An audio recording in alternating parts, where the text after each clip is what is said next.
Hi everyone, আসসালামু আলাইকুম। Welcome back to my video. আজকের ক্লাসে আমরা শিখব ইংরেজিতে কিভাবে দেয়ার দিয়ে শত শত বাক্য তৈরি করা যায় এবং দেয়ারের যত স্ট্রাকচার রয়েছে, যত ব্যবহার রয়েছে আজকের ক্লাসে আমরা শিখব। চলুন তাহলে আমরা শুরু করি। নাম্বার 1, কোথাও কিছু আছে তখন আমরা ব্যবহার করব দেয়ার ইজ। যেমন এখানে একটা সুইমিং পুল আছে, there is A swimming pool. এখানে একটা বড় বিল্ডিং আছে, there is a big building. সেখানে আমার বাবা আছে, দেয়ার ইজ মাই ফাদার। সেখানে একটা রেস্টুরেন্ট আছে, দেয়ার ইজ এ রেস্টুরেন্ট। এই শহরে একটা বড় মিউজিয়াম আছে, there is a big museum in this city.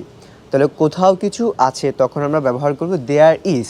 আর দেয়ার ইজের পরে সবসময় আমরা নাউন ব্যবহার করব বা কোনো কিছুর নাম ব্যবহার করব, যেমন মিউজিয়াম, রেস্টুরেন্ট, পার্ক, বাবা মা, যাই হোক না কেন আমরা এরকম নাম ব্যবহার করব। সেকেন্ড, আমরা যে স্ট্রাকচারটা শিখব, কোথাও কিছু ছিল তখন আমরা ব্যবহার করব দেয়ার ওয়াজ। সেখানে একটা নদী ছিল, দেয়ার ওয়াজ আ রিভার। সেখানে একটা বাড়ি ছিল, দেয়ার ওয়াজ আ হাউস। সেখানে একটি স্কুল ছিল, দেয়ার ওয়াজ এ স্কুল। কোথাও কিছু ছিল তখন আমরা ব্যবহার করব দেয়ার ওয়াজ, আর দেয়ার ওয়াজের পরেও আমরা নাউন যুক্ত করে দিব।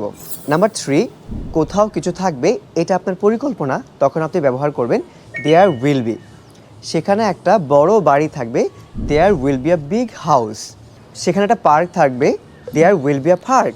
সেখানে আমার বাবা থাকবে, there will be my father. কোথাও কিছু থাকবে, দেয়ার উইল বি, এরপর আমরা নাউন যুক্ত করে দিব। তাহলে মনে রাখবো, কোথাও কিছু আছে, দেয়ার ইজ। কোথাও কিছু ছিল, দেয়ার ওয়াজ। কোথাও কিছু থাকবে, দেয়ার উইল বি।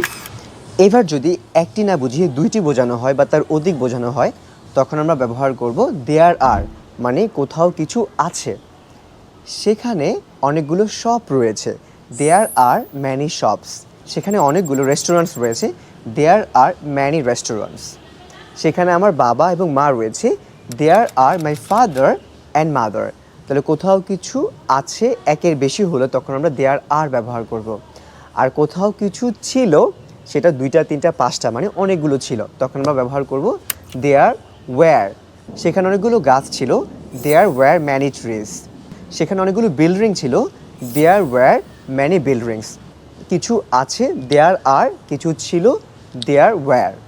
কোথাও কিছু থাকতে পারে যেটা আপনার সম্ভাবনা মনে হচ্ছে বা আপনি একটু সন্দেহ করছেন, তখন আপনি ব্যবহার করবেন দেয়ার মেবি। সেখানে একটা নদী থাকতে পারে, দেয়ার মেবি আ রিভার। আমার হাতে জীবাণু থাকতে পারে, there maybe germs on my hand. সেখানে অনেকগুলো বাড়ি থাকতে পারে, দেয়ার মেবি ম্যানি হাউস। তাহলে কোথাও কিছু থাকতে পারে, আপনি সম্ভাবনার কথা বলছেন, তখন ব্যবহার করবেন দেয়ার মেবি। এখন এখানে কী কী থাকতে পারে বলে আপনার মনে হচ্ছে, আমি থাইল্যান্ড থেকে ভিডিওটা করছি, এটা আপনি আমাকে দেয়ার মেবি দিয়ে কমেন্ট করে জানান। এখন আমরা আরেকটি চমৎকার স্ট্রাকচার শিখব। কোথাও কিছু হয়েছে বা ঘটেছে, দেয়ার হ্যাভ বিন অথবা দেয়ার হ্যাজ বিন। যেমন এখানে একটি অ্যাক্সিডেন্ট হয়েছে, right, there has been an accident. এখানে হ্যাজ বিন ব্যবহার করার একটাই কারণ এখানে আমরা একটা বোঝাচ্ছি। যদি অনেকগুলো অ্যাক্সিডেন্ট হয়, there have been many accidents.